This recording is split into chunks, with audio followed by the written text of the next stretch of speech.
Hello everyone. Let's continue with mere snapping of fingers. He merely said, Lord, all the service that can be generally rendered to you have been already allotted. Please give me the privilege of snapping my fingers whenever you yawn.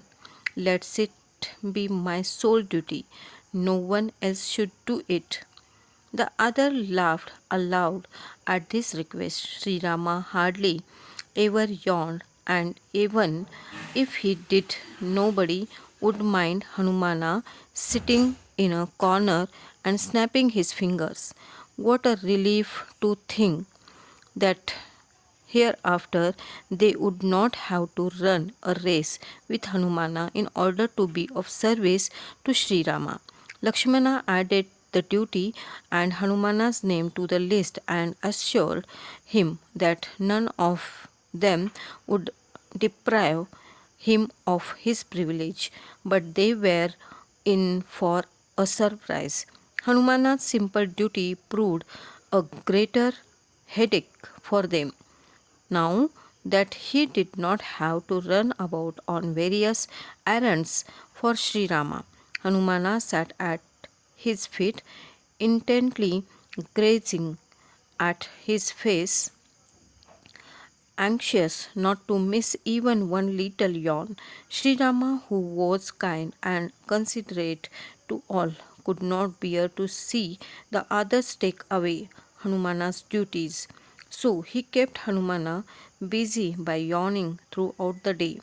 Whether he was in the darbar or at the palace, whether the ministers were with him, or Sita or his brothers. He opened his mouth wide and yawned as if he was bored with them all. Anjaneya was very happy. He was busier now than before, snapping his fingers all the time.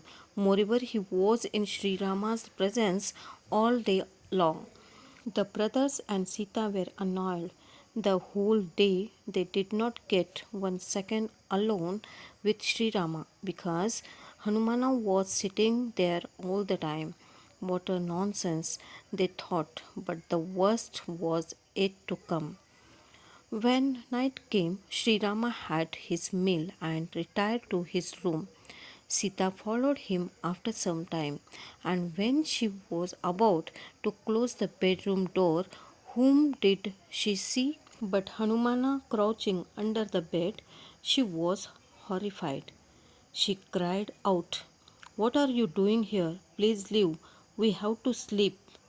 Hanumana replied, Do not worry, mother. Please go to sleep. I have to be here on duty in case the Lord yawns during the night. Sita looked at Sri Rama helplessly. She hopefully asked him, Will you please allow me to do the duty of snapping my fingers during the night? Sri Rama looked at her and innocently said, Dear, this morning when you shown me the lists, all of you asked me not to let anyone chance duties, didn't you? How can I go against the agreement? Don't you know I am a slave to my duties? Sita realized in a flash what they had done. In their selfishness, they had ignored Hanumana's devotion. He had no thought except for the Lord, for the sake of the Lord. He had served them all faithfully when they were in the forest. Now that their life was easy, they were keeping him out of everything. Sri Rama was teaching them a lesson through this incident. In repentance, Sita turned to Hanumana and begged his pardon. They would not come in the way of his serving the Lord. Next day, when Lakshmana and the other brothers heard what happened at night, they too realized their mistake. The list of duties was thrown away, and Hanumana was happily at his place once again.